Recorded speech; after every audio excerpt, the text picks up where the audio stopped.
Salut à tous, c'est Maxime de Purple Giraffe. On se retrouve pour une troisième vidéo liée à la gestion des valeurs nulles en Dart. L'objectif maintenant, ça va être d'aller encore plus loin. Pourquoi? Qu'est-ce qu'on avait vu jusqu'à présent? Dans la première vidéo, on avait parlé de l'intérêt de la gestion des valeurs nulles. Pourquoi on l'activait? Quel genre de bug ça nous permettait d'éviter? Dans la deuxième vidéo, on a vu comment le gérer, quelles étaient les notions de sécurité qui s'activaient par défaut et comment activer, autoriser des valeurs nulles et les gérer dans la plupart du code. Aujourd'hui, on va aller encore plus loin. On va voir comment accepter des paramètres qui sont potentiellement nuls dans des fonctions, puisque pour l'instant, on a vu qu'il était impossible d'envoyer du nul dans une fonction. Eh bien, vous allez voir que c'est tout à fait possible, et on va pouvoir reporter la complexité à l'intérieur de la fonction pour garder le reste beaucoup plus simple.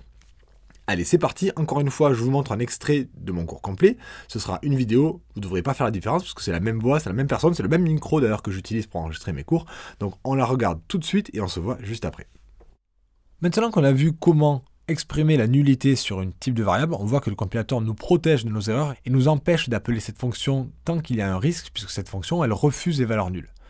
Oui, mais moi, j'aimerais l'améliorer un peu, cette fonction. J'aimerais, si la personne est anonyme, on va quand même lui dire bonjour. Peut-être qu'on ne pourra pas lui dire bonjour avec son prénom et on ne pourra pas compter le nombre de lettres dans son prénom, mais j'aimerais quand même lui dire bonjour.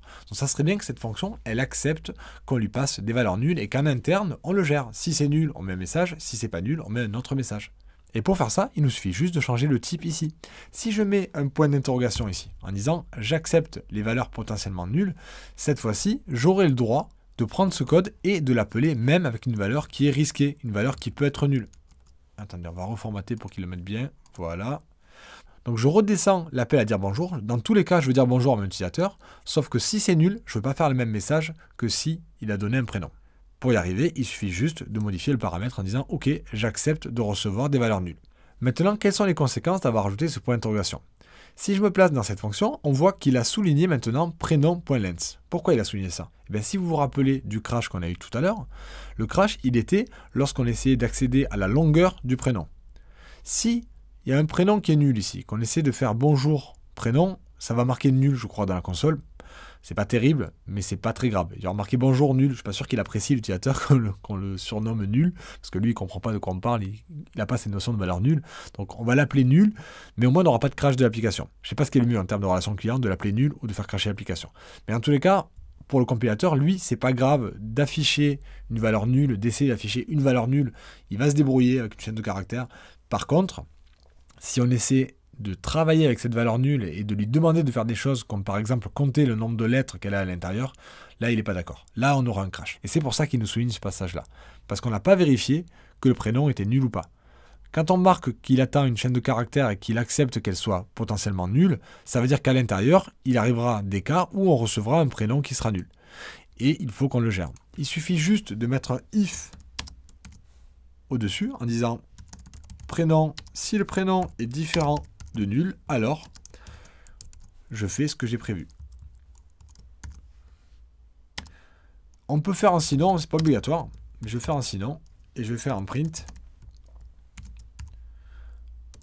en lui disant bonjour cher utilisateur avec un point virgule ici et j'enregistre. On va refaire un format pour remettre correctement les lignes, voilà, pour avoir l'indentation, et je vais réduire un peu ça là, ça prend de la place, ça m'embête. Voilà. Regardez, maintenant on n'a plus aucune erreur, parce qu'on l'a géré de bout en bout le problème. On a exprimé la nullité ici, du coup on a le droit d'affecter nul à notre variable, parce qu'on dit que la variable user peut posséder nul. On a le droit de le faire passer en paramètre de notre fonction dire bonjour, puisqu'elle dit qu'elle accepte de recevoir des prénoms nuls. Et à l'intérieur, on a le droit d'accéder à prénom.length, parce qu'on l'a fait juste après avoir vérifié que le prénom n'était pas nul.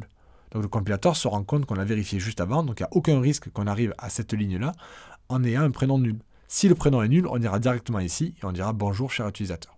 Donc si j'exécute mon code, comme là j'ai mis anonyme à true, on aura bien bonjour cher utilisateur qui va s'afficher dans la console.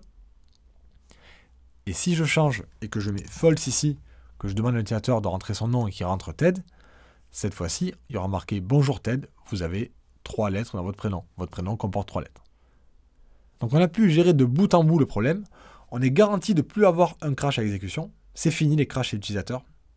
Et s'il y a le moindre risque, il vous le dira directement dans votre code à vous. Donc ça rajoute du code, ça complexifie le code, mais le but c'est d'éviter les crashs. Avant, le code était plus court, mais il était buggé. Le but pour vous, c'est de ne pas avoir de bug. Et s'il y a un risque de bug, que le compilateur vous le dise, vous le souligne en rouge en disant vous ne devriez pas envoyer ça à l'utilisateur. Il risque d'avoir un crash s'il s'en sert. C'est génial pour nous. Et voilà, vous savez maintenant comment accepter de recevoir des valeurs nulles en paramètres de fonction et comment les gérer justement à l'intérieur, comment gérer ces paramètres qui peuvent être nuls à l'intérieur des fonctions, avec les 3 vidéos qu'on a fait ensemble. Je pense maintenant que vous êtes beaucoup plus à l'aise, j'espère que vous êtes beaucoup plus à l'aise pour gérer ces valeurs nulles.